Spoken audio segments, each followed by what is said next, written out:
Hey everybody, hope all is well. Been a long time since I posted a video. Last time I posted a video, I think I was still living up in San Francisco, and I did a video of my 1988 911 Carrera, which is still at home in the garage, and I still have the 2016 911 GTS, but what I did not have was a SUV. I've always loved the 4Runner. I have a buddy who hooked me up with a great deal on a 2018 TRD off-road. I added the SUV to the stable, could not be happier. I love the vehicle. It was brand spanking new when I got it off the lot. I think it had like 4 or 6 or 8 miles on it. It was completely covered in plastic. They pulled it out of the back, they cleaned it up. I got an awesome deal at invoice. So that was great, because sometimes these are a little bit tough to find, and Toyota's a little bit sticky about negotiating. So that was cool. Could not be happier to have a 4Runner back, or an SUV back in the garage. I got the vehicle for doing some trips. I hope to hit Utah, Canyonlands. Sorry about the noise. Bryce, Zion. I just did a trip to Baja. This thing is just flawless. They're super durable. You know, everybody, you know, Toyota reliability is kind of legendary. So, so I just wanted to do a quick video with the mods, but yeah, having this, I chose the TRD off-road because I was going to replace the suspension, I was going to replace the wheels, and that's basically what you pay for on the TRD Pro. Candidly, they're not great wheels. The suspension is barely better than stock. I would not buy a TRD Pro unless I had no intention of doing anything with the vehicle. So I started first with suspension. I didn't want to go chintzy. I definitely went. I did my research. Based on my research, it seemed pretty clear after doing some after spending some time understanding suspension and the systems and the options. Going for a King suspension would be a really great route. They have a tremendous reputation, the performance and all that. You know, they're huge in the racing scene for like off-road, Baja 1000 type stuff. So that's 2.5 inch King suspension remote reservoir. I did not go for custom dampers because I did not envision myself adjusting damping if it was set correctly from the onset, and so I did not get that. So that's the rear. The front, I have coilovers, of course, SPC upper control arms. I changed the upper control arms out because I was going up to about 2.5 to 2 3/4 inches of lift. I've been told by the folks at King and others that you really don't want to go much higher than that on the Toyota 4Runner, otherwise you start running into other challenges and other things just aren't working as well as they could or should be. I went with SCS, Stealth Custom Series Wheels. These are the Ray 10s in matte black. I sent the stainless bolts, the bead lock rim bolts out. I had them chemically treated with black oxide, or change them into a black oxide coating, because I did not like them when they were silver, and now they're blacked out. It's a little bit more muted, but it's, you know, it's just a beautiful wheel. They're very light. And I went with BFG K02s for my tires, 285 70/17. That's 33 inch. I did have to get a body mount chop. I did have to do some modifications with the fender and the fender liner. I'm not sure if you can really see with the shadows and everything of that body mount chop in there. Hopefully you can. But I pushed the fronts a little bit forward. I did a little bit of trimming on the bumper cover. I took off the fender, and I was able to eliminate all the rubbing. Also, when they did the alignment, I had to push the caster forward, push the wheels forward in the wheel well, in essence, when they did the alignment. So I just did this 900-mile round trip drive. I went down to Baja. We drove about 50-60 miles of the Baja 1000 race course. It was absolutely awesome. There was like 20 rigs or so. Went with this group called Camp 4 Low. Shout out to those guys, Matt and Andy. Awesome event. That was my first really extended test of the King suspension. What I'll say is a few things. Number one, it simultaneously enhances handling, so it's almost like it rides both stiff but more plush simultaneously. It's kind of interesting. The faster you drive the truck, especially through washboards and heavy bumps, the more it just soaks everything up, and the vehicle stays perfectly level, very controlled. Like any sort of like bump or hit or anything that like changes the body, I guess that changes or knocks your truck not offline, but just, as I guess what I'm saying is, like, as you're hitting bumps, it's like the truck sort of like immediately recenters and just becomes very still.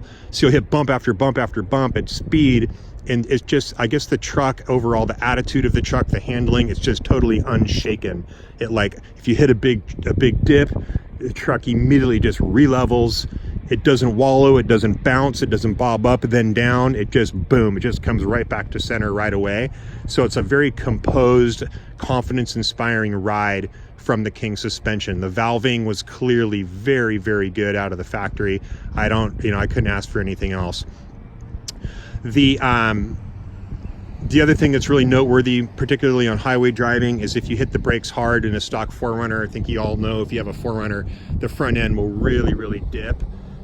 The new suspension has eliminated, I'd say 85-90% of that front end dip. If you really slam on the brakes, you'll get some front end dip like with any car, but it's just so much more composed with the new suspension. It's much more, it just feels safer. You can maneuver like on ramps, off ramps, those big circular roundy on ramps and off ramps. Like the truck actually handles to some degree for such a tall, big and heavy vehicle. It's pretty awesome. So wanted to continue on with the mods. Those are RCI rock sliders on the side. Installed those myself. Took me about 2.5 hours. I really like RCI. I think their metal work is amazing. Their welds are good. Their designs are excellent. So I also went with the RCI armor underneath. I say armor, I meant to say skid plates. I don't think I needed the, I just didn't need steel. My truck is built for camping, off-roading, probably more of like a quote-unquote overlanding type vehicle. Definitely not into like heavy rock crawling. I'll definitely skid up those skid plates at some point. They'll definitely come in contact with rocks, but not over and over and not intentionally. So it's not like a hardcore Jeep. It's not a rock crawler. It's very much a camping, weekend or extended trip type of vehicle. So I wanted to keep the vehicle as light as possible. That's why I chose aluminum over steel with the bottom skids. I chose aluminum over steel with a low profile front bumper. Front bumper is from Hefty Fabworks. It took about 3 months to order the bumper. It's just the lead times on some of this stuff are absolutely ridiculous, but it's a great bumper. The fit and finish is excellent. Shout out to Hefty Fabworks. There's a worn VR10S synthetic rope winch in there, 10,000 pound winch, synthetic rope. That's keeping in line with trying to keep the weight of everything as light as possible. You can see it right there. Factor 55 for my fair lead, factor 55 for, I think it's called a flatlink, and it's a closed winch hook system, supposedly safer, certainly safer with the synthetic rope as well, and so much lighter. People do these builds and they're like, who cares? What's 30 pounds here? What's 60 pounds there? Where's, what's 120 pounds for this or that? Well, it's nothing, except when you add it all together and it equates to 500 or 600 pounds. Now you've added the equivalent of 3 huge dudes to your truck. Plus you load up all your gear. And then if you really do have 3 huge dudes, all of a sudden your truck handles more like a giant boat. It accelerates slower, it decelerates slower, it brakes slower, and it just handles, wallowy and crappy. So I come from an ultralight backpacking and cycling background, so I just knew that, if I save weight here, save weight there, even though it's small incremental things, over the course of my build, I will have saved hundreds and hundreds of pounds, and that's been the case so far. So SCS wheels, BFG, I think I hit all that stuff. The front end, the bumper, the flatlink, the winch. I've got rigid Industries SAE Fog Lamps to replace stock. Those things are incredibly, incredibly bright. They're awesome. I tinted the windows a little bit. I did the front windshield at 90%. The side windows, I did a light tint. That's more to keep the vehicle cool and to keep the UV rays out of the vehicle. I have I did a little blackout kit on all the emblems. I don't like the chrome look. I have a rear bumper coming, so once the rear bumper's on there, it'll look awesome. It's a dual swing bumper from Expedition 1. I'll have my full-size spare on the back. Right now it's in the back of the truck, taking up too much space. I did a Prinsu Rack, that's the 3/4 rack. I have my Max Tracks mounted up there. I have my Roto Packs mounted up there. Right now I've got a 48-inch Plano rifle case up there. Obviously the Max Tracks and the Roto Packs are not up there right now, but the mounts for them are. And the reason why I like this, I don't know if you can see that, the reason why I like this setup is because I want to use my sunroof. So, you know, so that's it so far. Right now the vehicle on that long drive to Baja is getting something in the neighborhood of about 19 to 20 miles per hour, as indicated on the little trip computer. On the way down there, it was like 19.8 miles an hour.